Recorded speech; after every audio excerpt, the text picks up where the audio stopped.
ଜୟ ଜଗନ୍ନାଥ। ଶୁଭ ସକାଳ। ଆମେ ଯେଉଁ ଆଲୋଚନା କରୁଥିଲୁ ସପ୍ତମ ଶ୍ରେଣୀର ସାହିତ୍ୟ ସୁମନ ବହିରୁ ତାଙ୍କର ଯେଉଁ ରହିଛି ପ୍ରଥମ କବିତା କଳାମାଣିକରେ ଏବଂ ଲେଖକ ହେଉଛନ୍ତି ଅଭିମନ୍ୟୁ ସାମନ୍ତସିଂହାର। ତାଙ୍କର କାବ୍ୟ ବିଦଗ୍ଧ ଚିନ୍ତାମଣି କାବ୍ୟର 67 ଛାନ୍ଦରୁ କବିତାଟି ଅଣାଯାଇଅଛି। ଯେଉଁମାନେ ଯଦି ପ୍ରଥମ ଭିଡ଼ିଓଟିକୁ ଦେଖିନାହାନ୍ତି ତେବେ ଏହାର ଡେସ୍କ୍ରିପସନ୍ରେ ତାର ଲିଙ୍କ୍ ଦେଇଦେଇଛି, ଆପଣମାନେ ଯାଇ ସୁନ୍ଦର ଭାବରେ ତାହା ଦେଖିଦିଅନ୍ତୁ। ଆଜି ହେଉଛି ତା'ର ଦ୍ୱିତୀୟ ଭିଡ଼ିଓ ବା ଏହି କବିତାର ଦ୍ୱିତୀୟ ଭିଡ଼ିଓ। ତେଣୁ ପ୍ରଥମ ଭିଡ଼ିଓରେ ମୁଁ 3ଟି ସୁନ୍ଦର ଭାବରେ କବିତା ବା ପଦ୍ୟ ଗୁଡ଼ିକ ମୁଁ ଆଲୋଚନା କରିଦେଇଛି। ଏବେ ଦେଖ, ଆଉ ଯେଉଁ ରହିଗଲା ବାକି ଗୁଡ଼ିକ ମୁଁ କ'ଣ କରୁଛି ନା ତୁମମାନଙ୍କୁ ଆଲୋଚନା କରି ଦେଉଛି। ଦେଖ ନା ପ୍ରଥମେ ଦେଖ, ଆମେ 3ଟି ଆଲୋଚନା କରିଦେଇଥିଲି। ଏବେ ତୁମମାନଙ୍କୁ ଆଜି ଯେଉଁ ରହିଛି କବିତା ପଂକ୍ତି ଗୁଡ଼ିକ ମୁଁ ଆଲୋଚନା କରିଦେଉଛି। ତେଣୁ ପିଲାମାନେ ସମସ୍ତେ ରେଡ଼ି?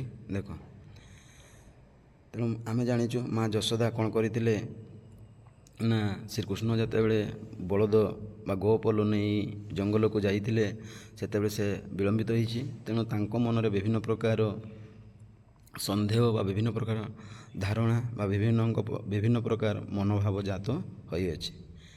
ତେଣୁ ସେହିପରି ଦେଖ, ପୁଣି କ'ଣ କହୁଛି ମା ଯଶୋଦାଙ୍କ ମନରେ ଉଠୁଛି। ସେ କହୁଛି ଶ୍ରୀକୃଷ୍ଣଙ୍କୁ କ'ଣ କହୁଛି ନା ଡରୁଥାଉ ଅନ୍ଧାରକୁ ରଖିଯାଉ ଗୋରୁ, ଜନକ ଜନନୀ ସୁଖ କାହିଁ ପାଇଁ ସାରୁ କଳା ମାଣିକରେ।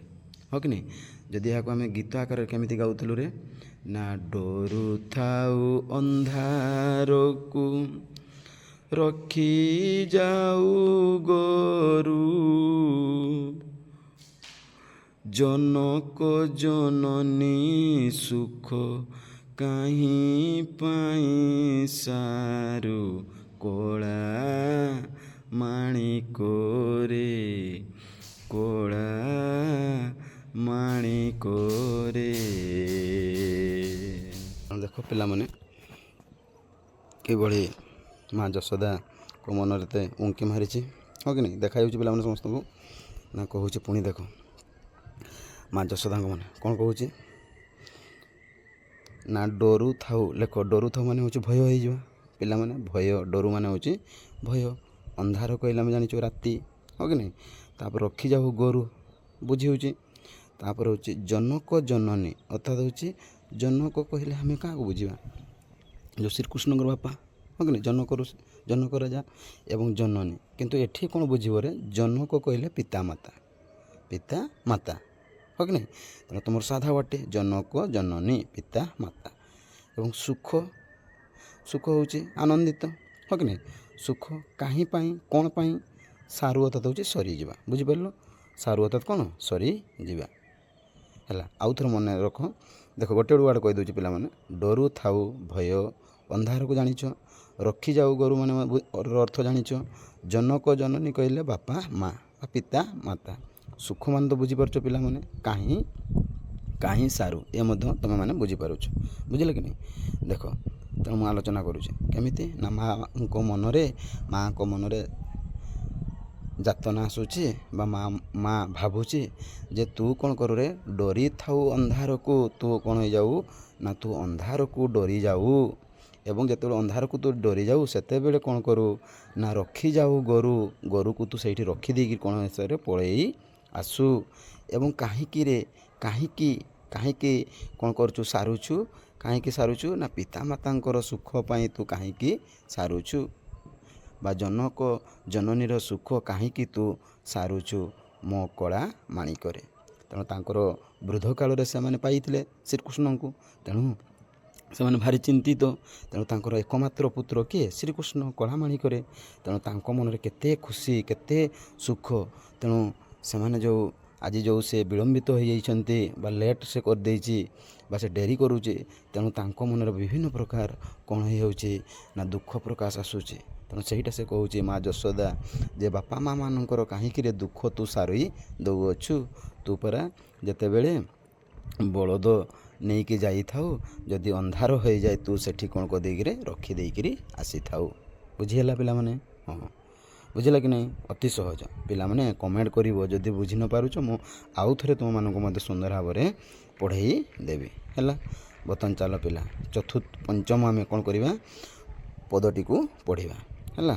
ପଞ୍ଚମ ପଦଟିକୁ ଦେଖ ଗାଉଛି ନା କହୁଛି, ବୃଦ୍ଧ କାଳେ ତୁମର ଏକୋଇ ନନ୍ଦନ, ହୃଦ ତାପ ବିନାଶନେ ତୁ ହରି ଚନ୍ଦନ, କଳା ମାଣିକରେ, କଳା ମାଣିକରେ ହେଲା ପିଲାମାନେ।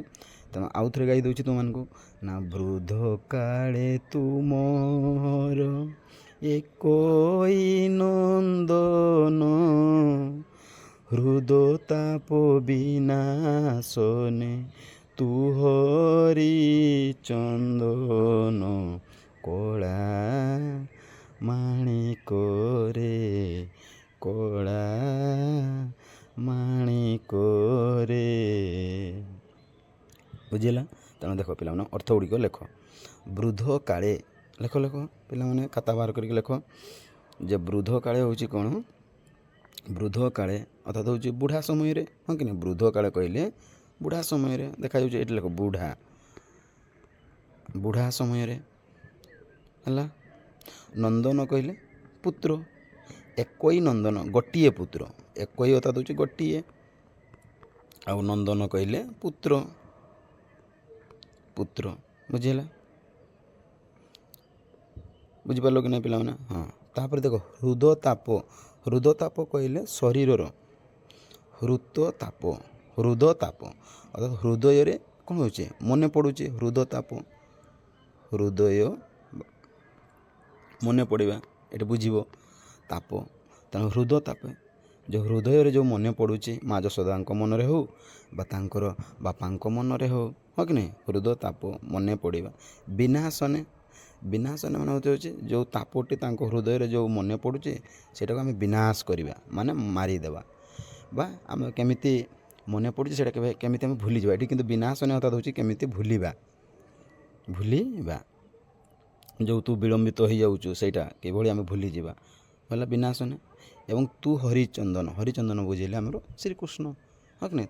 ତେଣୁ ସେ ଡାକୁଛନ୍ତି ତୁ ହେଉଛୁ ଆମର ହରିଚନ୍ଦନ, ତୁ ହେଉଛୁ ଆମର ଶ୍ରୀକୃଷ୍ଣ, କଳାମାଣିକ, ତୁ ହେଉଛୁ ଆମର ମୁରଲୀ, ହଁ କି ନାହିଁ? ତୁ ହେଉଛୁ ବଂଶୀଧରୀ। ତେଣୁ ସେଇ କଥାଟା ବୁଝିହେଲା। ସମସ୍ତ ଗୁଡ଼ିକ ଲେଖିଲ। ତେଣୁ ଦେଖ ମା ଯଶୋଦା କ'ଣ କହୁଛି ଏବଂ ତା ବାପା ମଧ୍ୟ କ'ଣ କହୁଛି ନା, ବୃଦ୍ଧ କାଳେ ତୁ ଅର୍ଥାତ୍ ଆମର ବୃଦ୍ଧ ସମୟରେ ତୁ ହେଉଛୁ ଏକୋଇ ନନ୍ଦନ, ଗୋଟିଏ ତୁ ହେଉଛୁ ମୋର ଆମର ପୁତ୍ରଟିଏ, ବା ଏକୋଇ ନନ୍ଦନ, ଗୋଟିଏ ତୁ ହେଉଛୁ ଆମର ନନ୍ଦନ। ଏବଂ ଆମ ହୃଦୟରେ କ'ଣ ହେଇଛି ରେ, ଯେଉଁ ହୃଦୟରେ ଯେଉଁ ମନେ ପଡ଼ୁଛି ସେଇଟାକୁ ତୁ କ'ଣ କରୁଛୁ, ବିନାଶ କରିଦେଉଛୁ, ବା ବିନାଶନେ ତୁ ବିନାଶ କରିଦେ, ତୁ ଆମକୁ ଭୁଲେଇ ଦେ, ତୁ ହେଉଛୁ ଆମର ହରିଚନ୍ଦନ ଏବଂ ତୁ ହେଉଛୁ ଆମର କଳା ମାଣିକରେ। ବୁଝିହେଲା? ବୁଝିପାରିଲ କି ନାହିଁ ପିଲାମାନେ? ଦେଖ ଯଦି ଏହାକୁ ଆଉ ଥରେ ସହଜରେ କହିଦେଉଛି ପିଲାମାନେ, କ'ଣ ହେବ ନା, ବାପାମାନଙ୍କର ବୃଦ୍ଧ ସମୟରେ ସେ ହେଉଛି ଜଣେ ଗୋଟିଏ ହିଁ ପୁତ୍ର ଏବଂ ତାଙ୍କ ମନରେ କ'ଣ ହେଇଛି, ବିଭିନ୍ନ ପ୍ରକାର ହେଉଛି ଭାବନା ଆସିଛି। ସେଇ ଭାବନାକୁ ଭୁଲିଯିବା ପାଇଁ ବିନାଶ ନେବା, ତୁ ହେଉଛୁ ନା ଏକ ହରିଚନ୍ଦନ, ତୁ ହେଉଛୁ ଗୋଟିଏ ଆମର ପୁତ୍ର, ଏ କଳା ମାଣିକରେ। ହେଲା ପିଲାମାନେ? ଚାଲ ବର୍ତ୍ତମାନ ପଢ଼ିବା ଆମେ 8 ନମ୍ବରଟି, ନା କେତେରେ 6 ନମ୍ବରଟି, 6 ନମ୍ବରଟି। ଦେଖ କ'ଣ ଲେଖା ହେଇଛି, ପୁଣି ଗୀତଟି ଗାଉଛି, ତୁମେମାନେ ମଧ୍ୟ ମୋ ସହିତ ଗାଇବ। କ'ଣ ହେଉଛି ନା, ଗଟିକା ଅଧାମ ସରୁ ନରୁଚଇ ତୋତେ, ନାଚି ଲାଞ୍ଚ ମାଗୁଥାଉ ଲବଣିକେ ମନ୍ତେ, କଳା ମାଣିକରେ, କଳା ମାଣିକରେ। ଗଟିକା ଅଧାମ ସର ନରୁଚଇ ତୋତେ, ନାଚି ଲାଞ୍ଚ ମାଗୁଥାଉ ଲବଣିକେ ମନ୍ତେ, କଳା ମାଣିକରେ, କଳା ମାଣିକ ରେ। ଦେଖ ଲେଖ ପିଲାମାନେ ସବୁ ଅର୍ଥ ଗୁଡ଼ିକ। ତେଣୁ ଗୋଟିକା, ଗୋଟିକା କହିଲେ ହେଉଛି ପିଲାମାନେ ନା ଯେତେବେଳେ ସେ କ'ଣ କରିଥାଏ ରେ ଖାଇବାର ଖାଦ୍ୟକୁ କହୁଛି। ଗୋଟିକା ହେଉଛି ସେଠି ସବୁକିଛି ଶ୍ରୀକୃଷ୍ଣମାନଙ୍କର ଯେତେବେଳେ ଖାଦ୍ୟ ହୋଇଥାଏ, ଭଗବାନଙ୍କର ଯେତେବେଳେ ଖାଦ୍ୟ ହୋଇଥିବ, ସେତେବେଳେ ମା' ଯଶୋଦା କ'ଣ କରିଥାଏ ନା ସବୁ ମିଶିକି ରଖିଥାଏ। ଗୋଟିକା କହିଲେ ହେଉଛି ମାନେ ଖାଦ୍ୟରେ ଯେଉଁ 4-5ଟି ଜିନିଷ ପଡ଼ିଥିବ, ଯେମିତି ମହୁ, କ୍ଷୀର, ଲହୁଣୀ, ଛେନା, ଏଇଟାକୁ କୁହାଯାଏ ଗୋଟିକା। ତେଣୁ ଯେଉଁ 5-6 ପ୍ରକାର କ'ଣ ହୋଇଥାଏ ଜିନିଷ ପଡ଼ିଥାଏ ତାକୁ କୁହାଯାଏ ଗୋଟିକା। ବୁଝିହେଲା। ଅଧାମ, ଅଧାମ ମାନେ ମଧ୍ୟ ବି ସେମିତି ଆମର କ'ଣ କହିବା ନା ଅଧାମ କହିଲେ ଲହୁଣୀ ବା ଚିନି, ଦହି ଇଏ ମଧ୍ୟ। ଏବଂ ସର ମଧ୍ୟ, ସର ନ ରୁଚେଇ ତୋତେ, ମା' ଯଶୋଦା ଯେତେବେଳେ ସବୁ ଖାଦ୍ୟ ଖାଇବାକୁ ଦେଉଥାଏ, ଗୋଟିକା ଖାଇବାକୁ ଦେଉଥାଏ, ଅଧାମ ଖାଇବାକୁ ଦେଉଥାଏ, ସର ଖାଇବାକୁ ଦେଉଥାଏ, ଲହୁଣୀ ଖାଇବାକୁ ଦେଉଥାଏ, ସେତେବେଳେ ତାକୁ କ'ଣ ହୋଇଥାଏ ରୁଚୋଇ ତୋତେ, ନ ରୁଚୋଇ ମାନେ ହେଉଛି ତାକୁ ଖାଇବାକୁ ଭଲ ଲାଗେ ନାହିଁ। ରୁଚୋଇ ମାନେ ହେଉଛି ଖାଇବା, କିନ୍ତୁ କ'ଣ ଲେଖିଛି ନ ରୁଚେଇ ଅର୍ଥାତ୍ ହେଉଛି ତାକୁ ଖାଇବାକୁ ଭଲ ଲାଗେ ନାହିଁ। ବୁଝିହେଲା। ଏବଂ ସେ କ'ଣ କରିଥାଏ ପୁଣି ଆଉ କ'ଣ କରିଥାଏ ନା ସେ ନାଚି ଏବଂ କ'ଣ କରୁଥାଏ ମାଗୁଥାଏ, ଲାଞ୍ଚ ମାଗୁଥାଏ। କ'ଣ ମାଗୁଥାଏ? ଖାଦ୍ୟ ମାଗୁଥାଏ, ସୁଖାଦ୍ୟ ମାଗୁଥାଏ, ଗୋଟିକା ମାଗୁଥାଏ, ଅଧାମ ମାଗୁଥାଏ, ଆହୁରି ପୁଣି କ'ଣ ମାଗୁଥାଏ ଲବଣୀ ମଧ୍ୟ ମାଗୁଥାଏ। ଲବଣୀ କେମନ୍ତେ ମାନେ ହେଉଛି ଏହିଭଳି। ବୁଝିପାରିଲ? ଲବଣୀ ମାନେ ବୁଝିପାରୁଛ, ଲବଣୀ ଯେଉଁ ଆମର କ୍ଷୀରରୁ ଯେଉଁଟା ତିଆରି କରାଯାଏ ତାକୁ କୁହାଯାଏ ଲବଣୀ। ସର ମଧ୍ୟ ସେଇଟା ହେଉଛି କ୍ଷୀରରୁ। ଅଧାମ ଯେଉଁ ମିଶିକି ରହିଥିବା କ୍ଷୀର, ଲହୁଣୀ, ଚିନି, କ୍ଷୀର, ଦହି, ଚୁଡ଼ା ଏସବୁ ଗୋଟିକା ମାନେ ମଧ୍ୟ ସେମିତି ସୁନ୍ଦର ଖାଦ୍ୟଟିଏ। ତେଣୁ ମା' ଯଶୋଦା ତାଙ୍କ ପାଇଁ ସୁନ୍ଦର ଖାଦ୍ୟଟିଏ କରିଥିବ, କିନ୍ତୁ କ'ଣ ହେଇଥିବ ଶ୍ରୀକୃଷ୍ଣଙ୍କୁ ତାହା କ'ଣରେ ରୁଚେ ନାହିଁ, ତାକୁ ଖାଇବାକୁ ଭଲ ଲାଗେ ନାହିଁ। କିନ୍ତୁ ସେ କ'ଣ କରିଥାଏ ସେ ନାଚି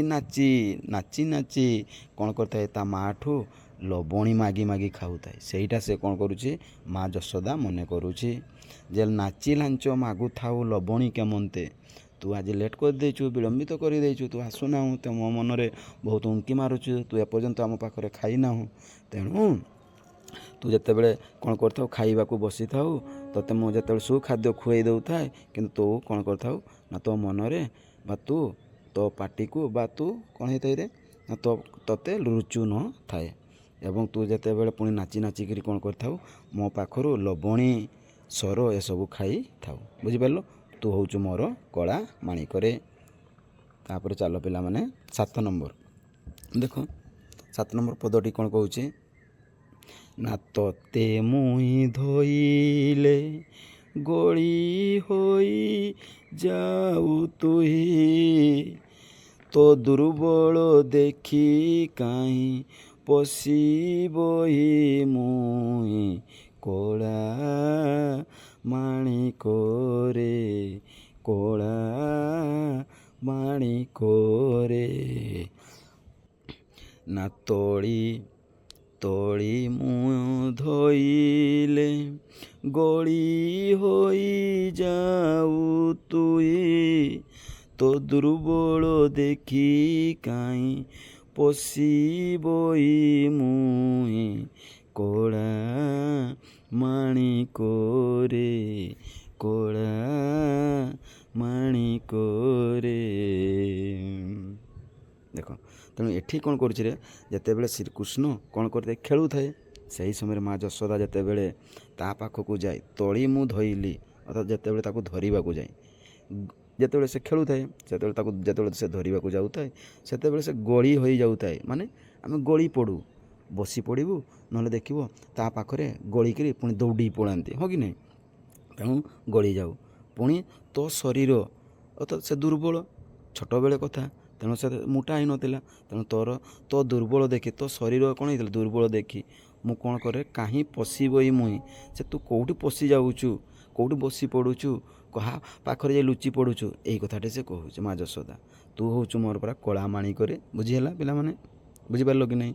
ଦେଖ ସରଳରେ କହିଦେଉଛି, ଯେତେବେଳେ ଶ୍ରୀକୃଷ୍ଣ ଖେଳୁଥିଲେ ସେତେବେଳେ ମା ଯଶୋଦା ତାକୁ ଧରିବାକୁ ଯାଉଥିଲେ। ସେତେବେଳେ କିନ୍ତୁ ତାର ପତଳା ଶରୀର, ସେ କ'ଣ ହେଉଥିଲେ ଏପଟେ ସେପଟେ ହେଇକି ସେ ପଳେଇ ଯାଉଥିଲେ। କାହା ପାଖରେ ଗଳିକି ପଳେଇ ଯାଉଥିଲେ, କାହା ପାଖରେ ପଛପଟେ ଲୁଚି ଯାଉଥିଲେ, କେଉଁଠି ବସି ପଡ଼ୁଥିଲେ, କେତେବେଳେ ସେ ଶୋଇ ପଡ଼ୁଥିଲେ। ତେଣୁ ସେଇ କଥାଟି ସେ ମା ଯଶୋଦା ମନେ କରୁଛନ୍ତି। ତେଣୁ ଦେଖ ସୁନ୍ଦର ଭାବରେ କିଭଳି ଅଭିମନ୍ୟୁ ସାମନ୍ତ ସିଂହାର ତୁମମାନଙ୍କ ପାଇଁ ସୁନ୍ଦର କବିତାଟିଏ ଆଣିଛନ୍ତି। କବିତାଟି କ'ଣ ନା କଳା ମାଣିକରେ, ହଁ କି ନାହିଁ। ତେଣୁ ଆଜି ପିଲାମାନେ ଏତିକି ଥାଉ। ଆଉ ଯେଉଁ ରହିଗଲା ଯେଉଁ ତୁମର ପଦ ଗୁଡ଼ିକ ରହିଛି 8, 9, 10, 11, 12, ତେଣୁ ଏଇ ଯେଉଁ ପଦ ଗୁଡ଼ିକୁ ମୁଁ ନେକ୍ସଟ ଭିଡ଼ିଓରେ କ'ଣ କରିଦେବି ରେ ଆଲୋଚନା କରିଦେବି। ପିଲାମାନେ ଯଦି ଭଲ ଲାଗୁଛି ନିହାତି ସବସ୍କ୍ରାଇବ୍ କର, ଚ୍ୟାନେଲକୁ ସେୟାର କର ଏବଂ ମତାମତ ମଧ୍ୟ ଦିଅ। ତେଣୁ ରହୁଛି, ଜୟ ଜଗନ୍ନାଥ।